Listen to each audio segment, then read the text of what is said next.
Hello friends, WhatsApp guys, कैसे हैं आप सब। तो मैंने पिछले वीडियो में बनाया था कि 2024 यूपीएससी का प्रीलिम्स पेपर फर्स्ट का वीडियो बनाया था। प्लेलिस्ट में है, लिंक नीचे दे दूंगा मैं, तो आप वो भी वीडियो देख लेना। अब मैं सीसेट पेपर का वीडियो लेके आया हूँ, तो देखते हैं अपन।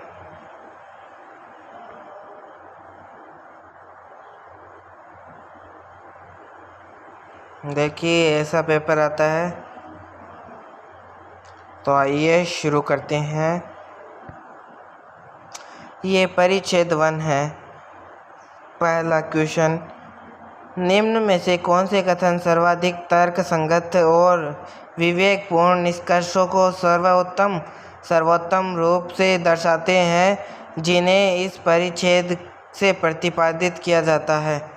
तो प्रश्न पत्र बड़ा, इसलिए मैं सीधा उत्तर बता रहा हूँ। इसका उत्तर है ऑप्शन नंबर बी, केवल 2 और 3।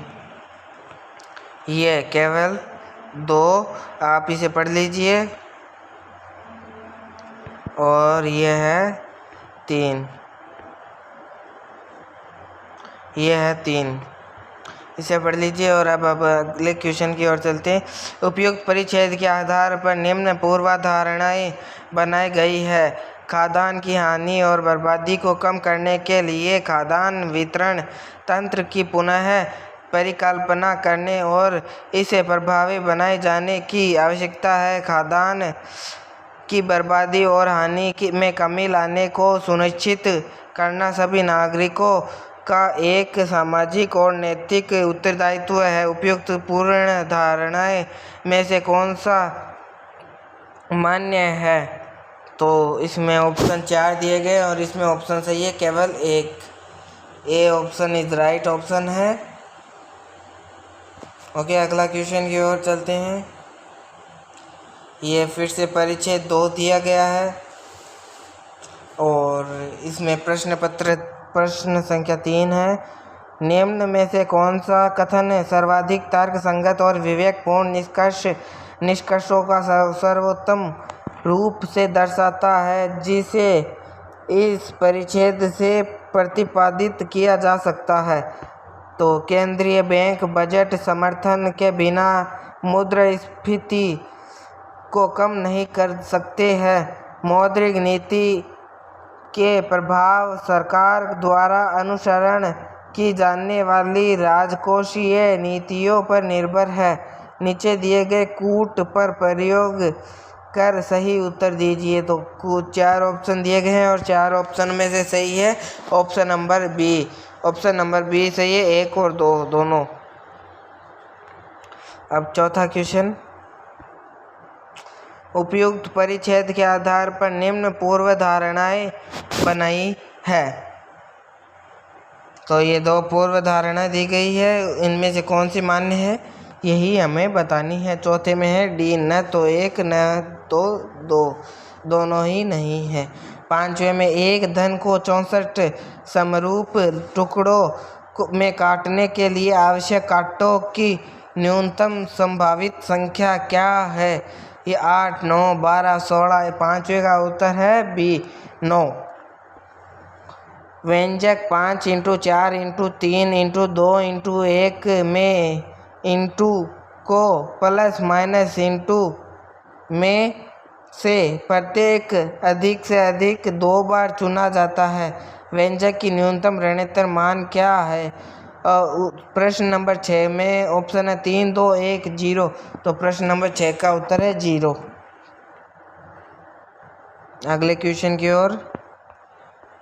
7वां क्वेश्चन, एक निश्चित संख्यक व्यक्ति एक कार्य को 6 के दिनों में पूरा कर सकते हैं, जहां के एक धनपूर्ण संख्या है।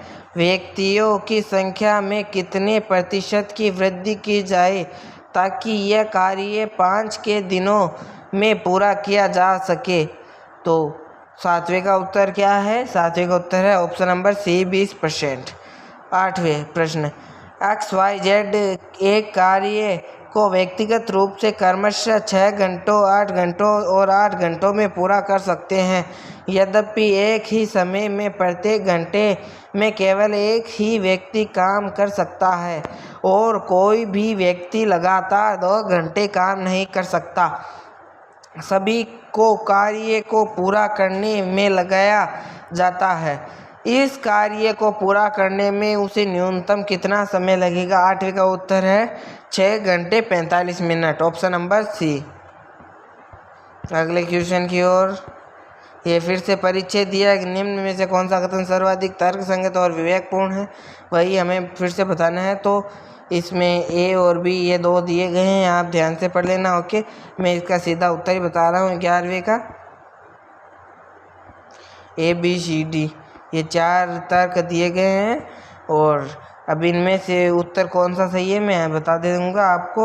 आप ये ऑप्शन पढ़ लेना। 11वें का उत्तर है ऑप्शन नंबर ए। नगर आयोजना पाठ्यक्रमों की पाठ्यचर्या में विविध और अंतर विषयक उपागम अप्रोच शामिल होना चाहिए, यही उत्तर है इसका। उपयुक्त परिच्छेद के आधार पर निम्न पूर्व धारणाएं बनाई गई है। ये 2 पूर्व धारणा दी गई है, इनमें से कौन सा सही यही हमें बताना है। तो 12वें का उत्तर है ऑप्शन नंबर ए केवल 1। भारत को नगर व्यवसायिकों की एक नई पीढ़ी की आवश्यकता है जिनके पास आधुनिक नगर पद्धति को संगत ज्ञान हो। तो यही है। इनमें जो गणित के क्वेश्चन है ना, मैं उसका आपको वीडियो बना के बता दूंगा कि ये कैसे हल होते हैं। ओके, और मैं इसी प्लेलिस्ट में ऐड कर दूंगा, तो आप वो देख लेना। ओके, ये परिचय दिया गया है।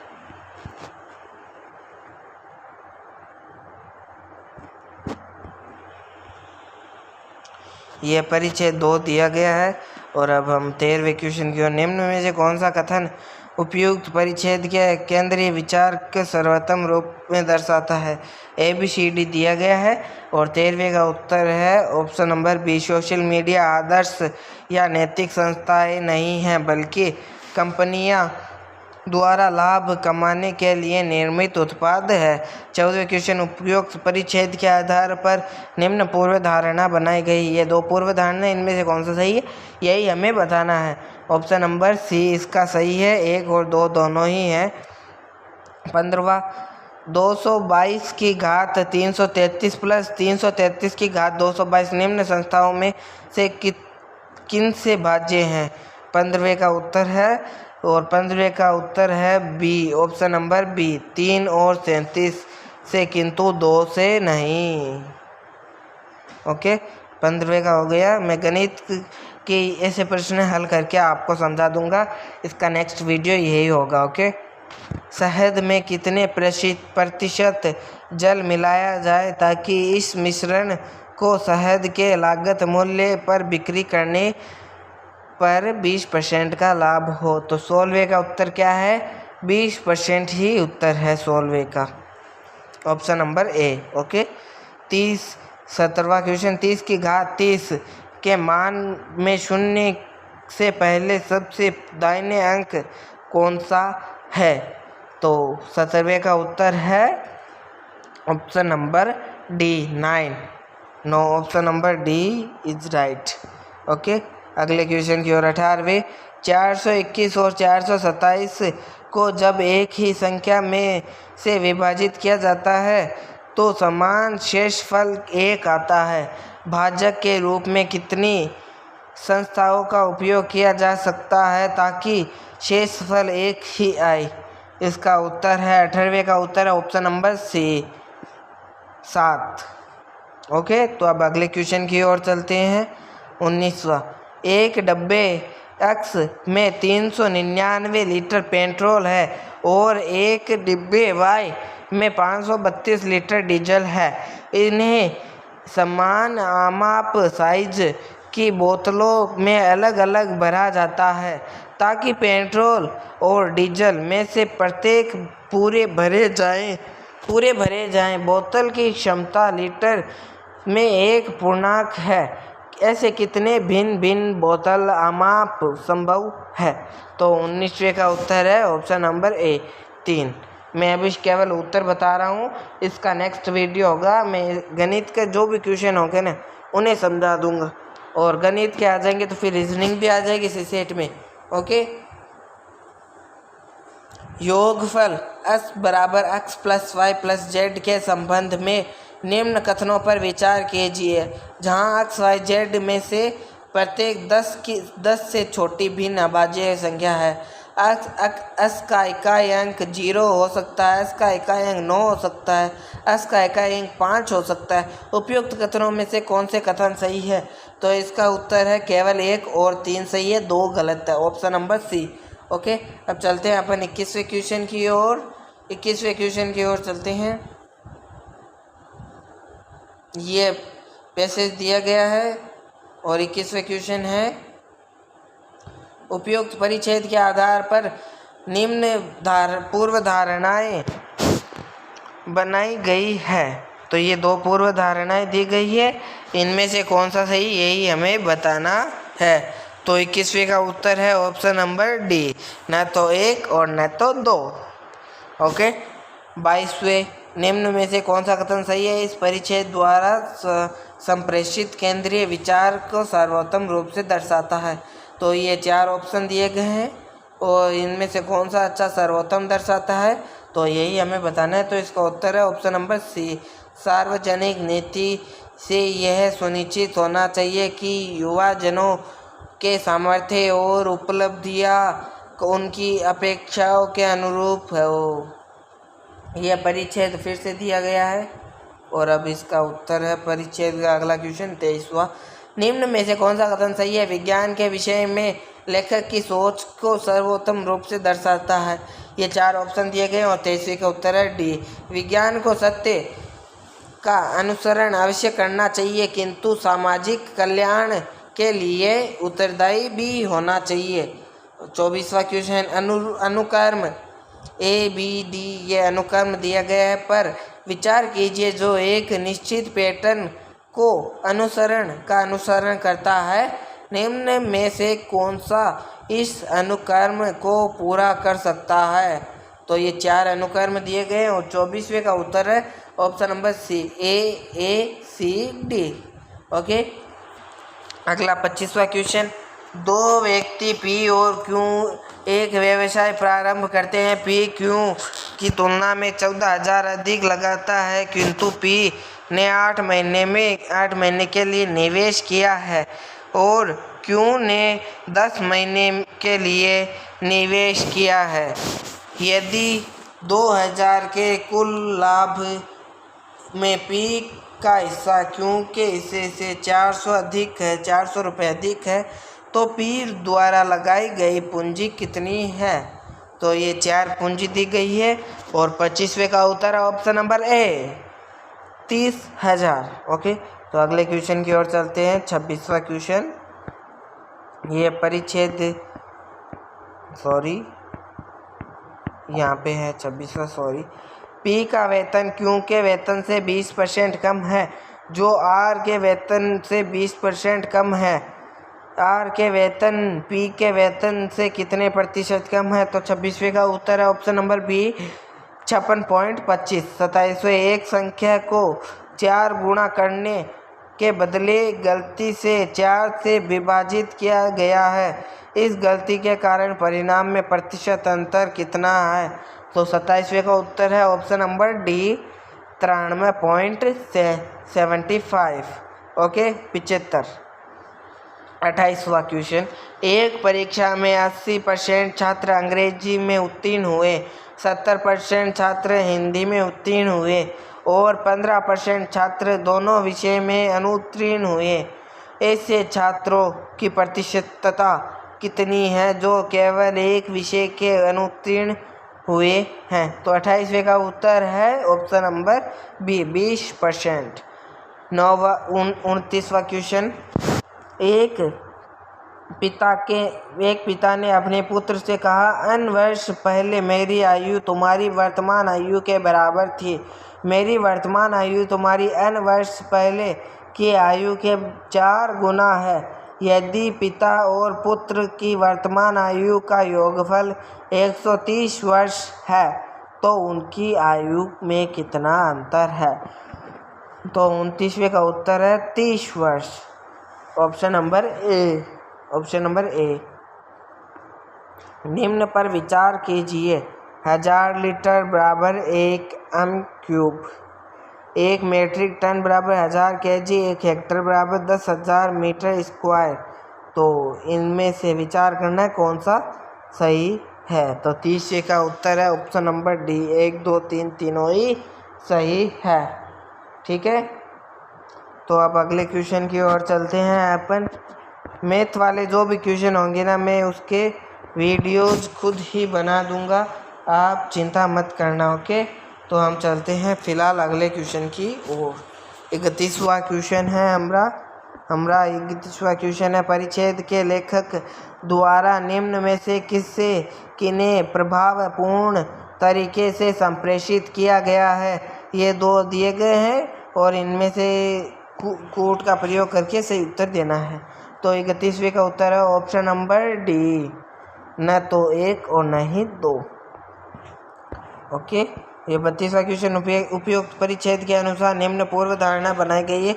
ये 2 पूर्व धारणा बनाई गई, उपयुक्त में से कौन सा सही है यही हमें बताना है। तो 32वें का उत्तर है ऑप्शन नंबर बी, केवल 2।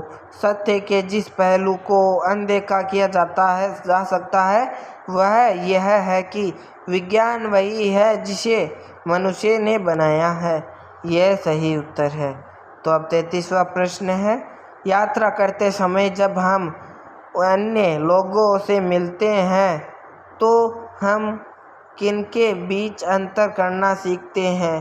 तो ये 4 ऑप्शन दिए गए हैं और 33वें का उत्तर है ऑप्शन नंबर सी, समुदाय और राष्ट्रीयता। अगले क्वेश्चन की ओर चलते हैं अपन। 34वां क्वेश्चन है, उपयुक्त परिच्छेद के संदर्भ में निम्न पूर्व धारणाएं बनाई गई है। तो ये पूर्व धारणा 3 बनाई गई, इनमें से कौन सी पूर्व धारणा मान्य है यही हमें बतानी है। तो 34वें में है ए, केवल 1 और 2 ही पूर्व धारणा बनाई गई है। बनाई तो तीनों है पर मान्य 2 की गई है। ओके, प्रथम और द्वितीय। तो अगले क्वेश्चन की ओर चलते हैं।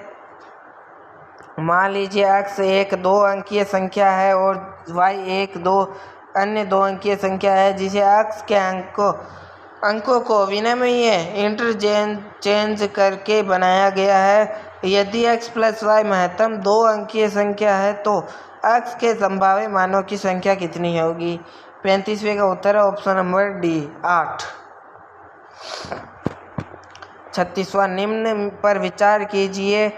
ये 6 बालकों का वजन बराबर 7 बालिकाओं का वजन, 3 पुरुषों का वजन बराबर 4 महिलाओं का वजन। यदि महिलाओं का औसत वजन 63 kg है तो बालकों का औसत वजन क्या है। तो 36वें का उत्तर है ऑप्शन नंबर बी, 42 kg। तो अगले क्वेश्चन की ओर चलते हैं अपन। 37वां क्वेश्चन, ये परिच्छेद दिया गया है। सॉरी, यहाँ पे है 37वां। किसी घड़ी में एक ही दिन 10 AM और 2 PM के बीच में 2 में घंटे की सुई और मिनट की सुई कितनी बार संपाती होती है। तो 37वें का उत्तर है ऑप्शन नंबर ए, 3 बार। 3 बार। ओके, वर्ष 2025 का कैलेंडर किस वर्ष के कैलेंडर के समान है। 38वां क्वेश्चन है ये और इसका उत्तर है 2031। 2025 का कैलेंडर 2031 के समान है। Option number C is right. मान लीजिए P, Q, R और S भिन्न धन पूर्णांक है। मान लीजिए P, Q विषम है और R, S सम है। निम्न कथनों पर विचार कीजिए।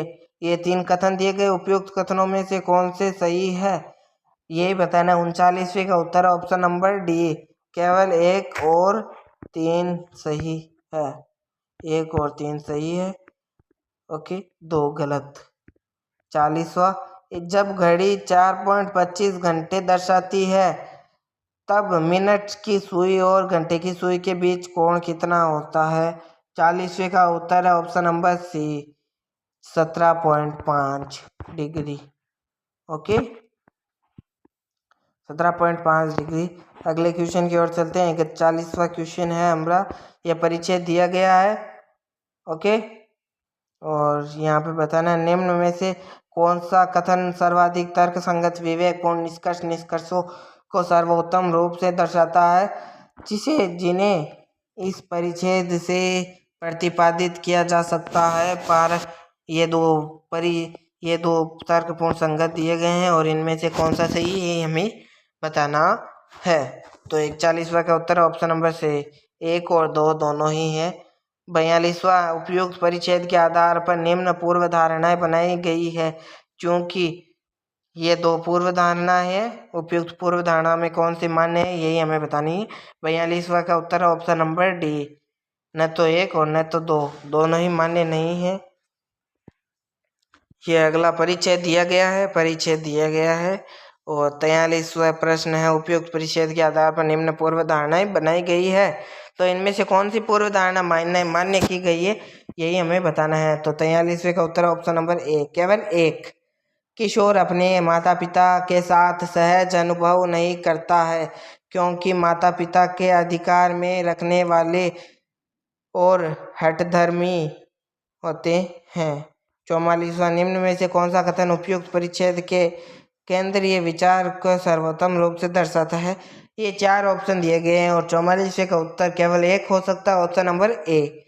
जब बच्चे वयस्क होने के अपनी राह पर होते हैं, माता पिता सामान्यतः अधिक सहायता नहीं कर सकते। 260 पृष्ठों की एक पुस्तक को सांख्यिकीत करने के लिए प्रयुक्त होने वाले अंक 5 की संख्या कितनी है? तो 45वें का उत्तर है ऑप्शन नंबर बी, 56। 46वां अनुक्रम में ये दिए गए में प्रथम 28 पदों का योगफल क्या है? ये तो समांतर श्रेणी का क्वेश्चन है एक, तो इसका उत्तर है 46वें का उत्तर है, तो 46वें का उत्तर है बी, 84। ओके, तो अगले क्वेश्चन की ओर चलते हैं। 47वां क्वेश्चन, एक व्यक्ति रुपये 3,330 में 3 वस्तुएं PQR खरीदता है। यदि P की कीमत R से 25% अधिक है और R की कीमत Q से 20% अधिक है, तो P की कीमत क्या है? तो 47वें का उत्तर है option number D. Option number D is right है, 1350, 1350, 1350। ओके, यदि 2 अंकीय संख्याओं ए बी और सी डी का योगफल 3 अंकीय संख्या 1CE है, जहां अक्षर A B C D E भिन्न अंकों को घोषित करते हैं, तो ए का मान क्या है? तो ये ऑप्शन दिया गया है 88वें का, और 88वें का उत्तर option number A, 9 is right option है। ओके, 49वां, प्रथम 7 धनपूर्ण संख्या ओ के समुच्चय में से 3 संख्या XYZ इस प्रकार चुनी जाती है कि x > 2, y > 3z है। इस प्रकार के कितने भिन्न त्रिक संभव है? तो 49वें का उत्तर है ऑप्शन नंबर डी, 4 त्रिक संभव है। ओके, 50वां प्रश्न है, 4 संतरे, 6 आम और 8 सेबों की कुल कीमत 1 संतरा, 2 आम और 5 सेबों की कुल कीमत की दोगुनी। निम्न कथनों पर विचार कीजिए। ये कथन दिए गए हैं, 2 उपयुक्त में से कौन सा कथन सही है यही हमें बताना है। तो 50वें का उत्तर है ऑप्शन नंबर सी, 1 और 2 ये दोनों ही सही है। आप पढ़ लीजिए इसे, मैं वीडियो लंबा हो रहा है इसीलिए सीधा ही उत्तर बता रहा हूँ इनके। Okay, option number C is right है 50वें का। ओके, तो अगला क्वेश्चन की ओर चलते हैं। 51वां क्वेश्चन है हमारा 51वां क्वेश्चन परिच्छेद दिया गया है और इनमें से कौन सा परिच्छेद अंतर्निहित सर्वाधिक तर्क संगत, विवेकपूर्ण और व्यवहारिक सुझाव को सर्वोत्तम रूप से दर्शाता है, यही बताना है। तो इसका उत्तर है ऑप्शन नंबर बी। इसका उपयोग कार्बन प्रतिच्छेदन की एक विधि के रूप में किया जा सकता है। तो 51वां हो गया। 52वें क्वेश्चन की ओर चलते हैं। ये परिच्छेद दिया गया है। उपयुक्त परिच्छेद के आधार पर निम्न पूर्व धारणाएं बनाई गई है। ये 2 पूर्व धारणा बनाई गई है और उपयुक्त पूर्व धारणा में से कौन सी मान्य है, यही हमें बतानी है। 52वें क्वेश्चन का उत्तर है option number A. Option number A is right है, केवल एक। ओके, केवल एक।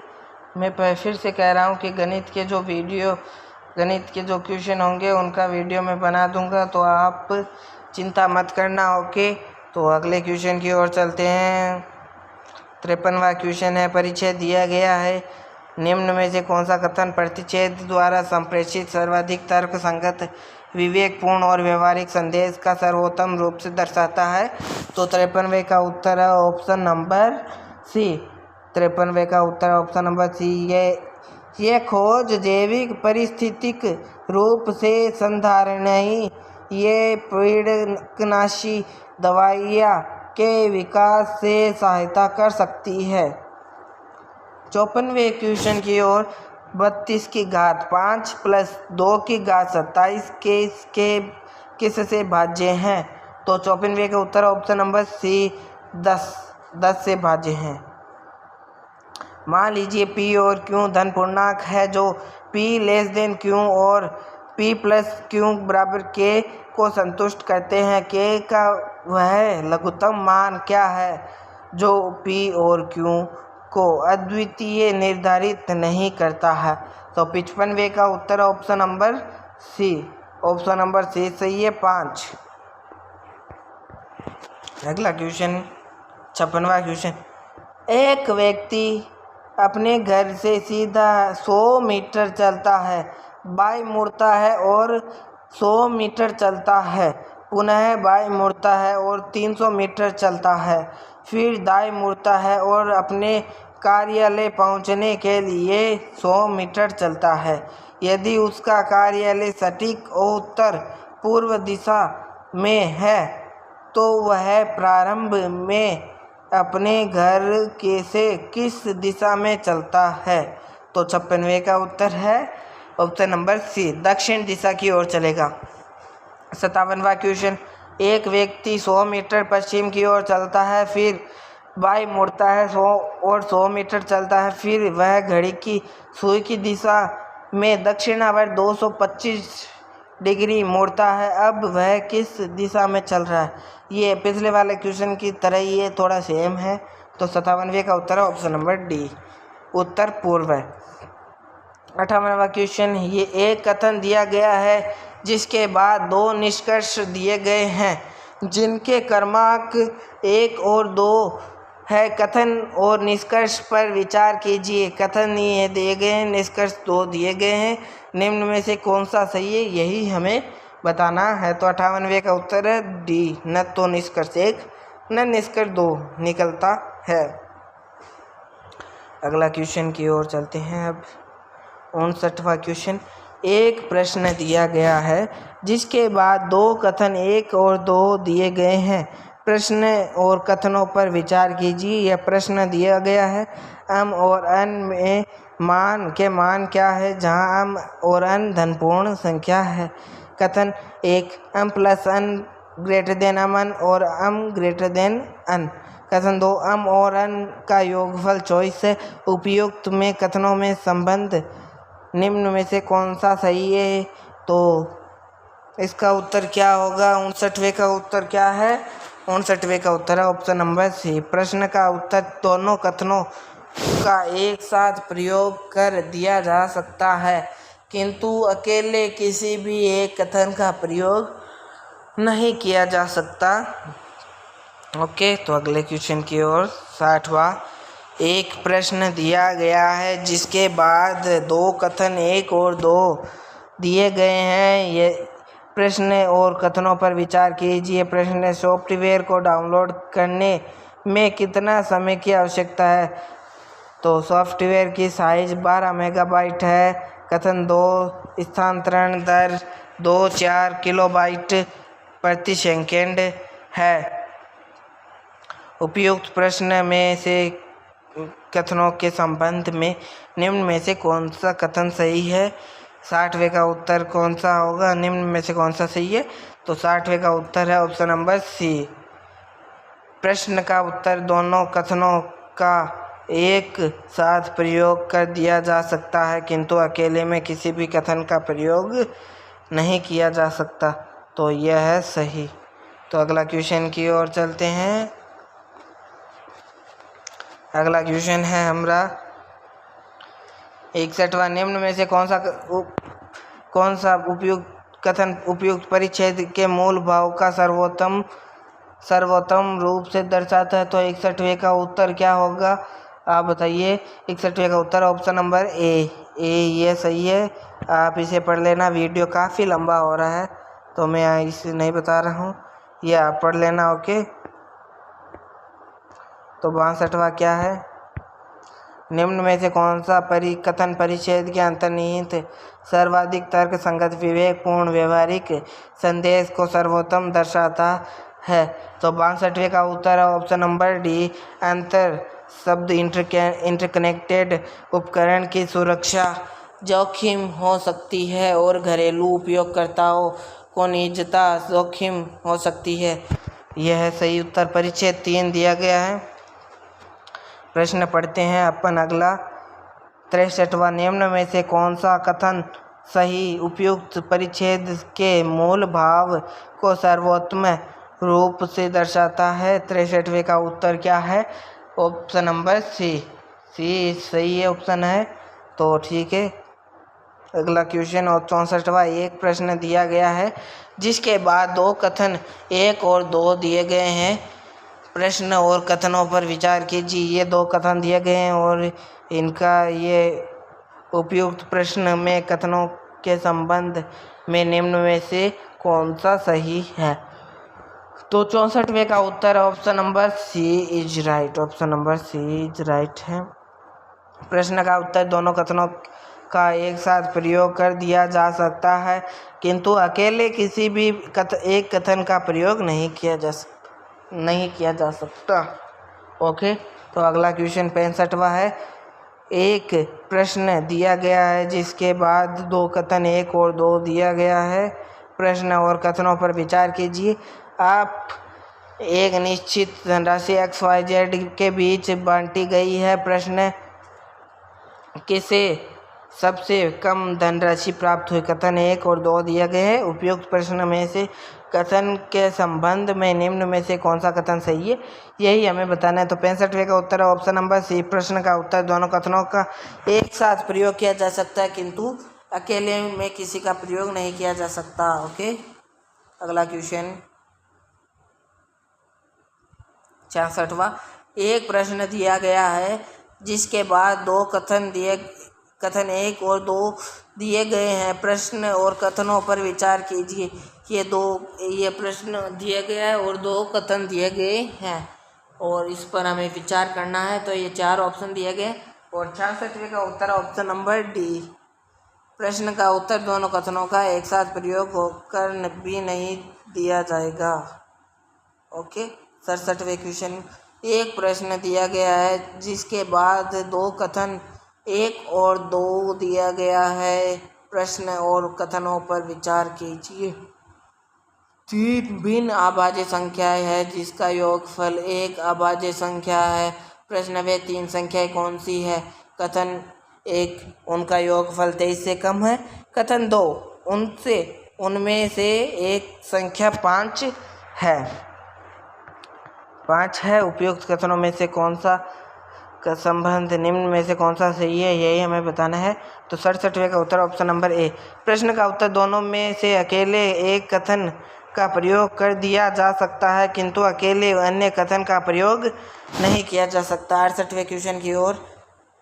एक प्रश्न दिया गया है जिसके बाद दो कथन एक और दो दिया गया है।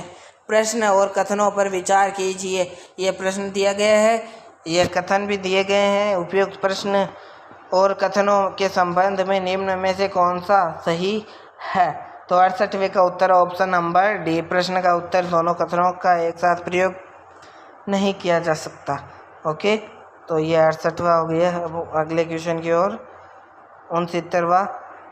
एक प्रश्न दिया गया है जिसके बाद दो कथन एक और दो दिया गया है। प्रश्न ए और कथनों पर विचार कीजिए। एक व्यक्ति ₹50 में 3 वस्तुएं PQR खरीदता है। वस्तु क्यू की कीमत ₹16 है जो न्यूनतम है। प्रश्न, वस्तु P की कीमत क्या है? कथन एक, P की कीमत R की कीमत से अधिक नहीं है। P की कीमत P R की कीमत P की कीमत से अधिक नहीं है। उपयुक्त प्रश्न में कथन को के संबंध में निम्न में से कथन कौन सा सही है, यही हमें बताना है। तो 69वां क्वेश्चन का उत्तर है ऑप्शन नंबर सी। प्रश्न का उत्तर दोनों कथनों के साथ प्रयोग कर दिया जा सकता है किंतु अकेले में नहीं किया जा सकता। अगला क्वेश्चन 70वां। एक प्रश्न दिया गया है जिसके बाद दो कथन एक और दो दिए गए हैं। प्रश्न और कथनों पर विचार कीजिए। ये प्रश्न दिए गए हैं, इनके दो ये प्रश्न दिया गया है, इनके ये दो कथन दिए गए हैं और आप इसे पढ़ लीजिए और मैं इसका डायरेक्ट उत्तर बता रहा हूँ आपको। ओके, तो इसका उत्तर है ऑप्शन नंबर। उपयुक्त प्रश्न में कथन के संबंध में निम्न में से कौन सा कथन सही है, तो यही बताना है, तो मैं इसका बता रहा हूँ। इसका उत्तर है ऑप्शन नंबर। 70वें का उत्तर क्या है आप भी बता दीजिए मुझे। 70वें का उत्तर option number D. Option number D is right है।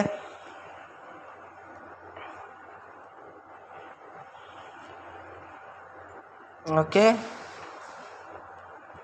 71वें क्वेश्चन की ओर। 71वें क्वेश्चन की ओर चलते हैं अपन। अब निम्न में से कौन सा कथन उपयुक्त परिच्छेद द्वारा संप्रेषित सर्वाधिक तर्क संगत और विवेकपूर्ण संदेश को सर्वोत्तम रूप से दर्शाता है? तो इसके ये 4 ऑप्शन दिए गए हैं और 71वें क्वेश्चन का उत्तर है option number C. Option number C is right है। तो 72वें क्वेश्चन की ओर। उपयुक्त परिच्छेद के आधार पर निम्न पूर्व धारणाएं बनाई गई है। तो ये 2 पूर्व धारणा बनाई गई है। उपयुक्त पूर्व धारणा में से कौन सा सही है, ये बताना है। इसका उत्तर ऑप्शन नंबर डी, न तो 1 न तो 2। ओके, अगला क्वेश्चन है क्या? 73वां क्वेश्चन। एक प्रश्न दिया गया है जिसके बाद दो कथन एक और दो दिए गए हैं। प्रश्न और कथनों पर विचार कीजिए। आप ये कथन पढ़ लेना, मैं सीधा इसका उत्तर बता रहा हूँ। 73वें का उत्तर ऑप्शन नंबर ए। प्रश्न का उत्तर दोनों में से अकेले एक कथन का प्रयोग कर दिया जा सकता है किंतु अकेले अन्य कथन का प्रयोग नहीं किया जा सकता। तो अगले क्वेश्चन की ओर हम चलते हैं। 74वें क्वेश्चन। 74वां क्वेश्चन क्या है? एक मुख्य कथन जिसके बाद PQRS द्वारा चिन्ह 4 कथन है। कथनों के उस क्रमबद्ध युग्म का चयन कीजिए जहां पहले कथन का में दूसरे कथन अंतर्निहित है और दोनों कथन तार्किक रूप से मुख्य कथन के साथ संगत है। तो ये कथन दिए गए और इसका उत्तर क्या है? 74वें का उत्तर है option number A. Option number A is right option है। तो 75वां क्वेश्चन है हमारा। ये प्रश्न दिया गया है, यदि a प्लस बी का अर्थ a माइनस बी है, a माइनस बी का अर्थ a इंटू बी है, a इंटू बी का माइनस a प्लस बी है, a प्लस बी का अर्थ a प्लस बी है, तो 10 प्लस 30 माइनस 100 इंटू 50 प्लस 20 का मान क्या है? तो इसका उत्तर है 75वां का उत्तर ऑप्शन नंबर बी 0। 76वां प्रश्न है हमारा। 76वां प्रश्न है, यदि p का अर्थ से बेहतर ग्रेटर देन चिन्ह है, क्यू का अर्थ से लघुतर है, r का अर्थ से बेहतर नहीं है, s का अर्थ से लघुतर नहीं है और t का अर्थ बराबर है तो निम्न कथनों पर विचार कीजिए। ये 2 कथन दिए गए और 76वें का उत्तर है option number B. Option number B सही है। 77वें का उत्तर है, यदि एक निश्चित कोड में ABCD को 24 के रूप में लिखा जा सकता है तथा EFGH को 1680 के रूप में लिखा जा सकता है तो इस कोड IJKL को कैसे लिखा जा सकता है? तो 77वें का उत्तर है ऑप्शन नंबर डी 7920 7920। अगला क्वेश्चन की ओर चलते हैं अपन। 78वां क्वेश्चन है, यदि एक निश्चित कोड POT और ATOP के रूप में लिखा जा सकता है तथा ट्रैप को अपार्ट के रूप में लिखा जा सकता है, इस कोड को अरेना को कैसे लिखा जा सकता है? तो 78वें का उत्तर है option number A AARENA।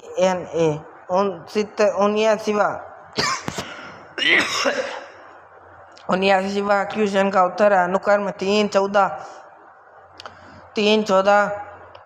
3984 has into 258 में इंटू का स्टार के स्थान पर क्या आएगा? तो 79वां क्वेश्चन का उत्तर ऑप्शन नंबर डी 176।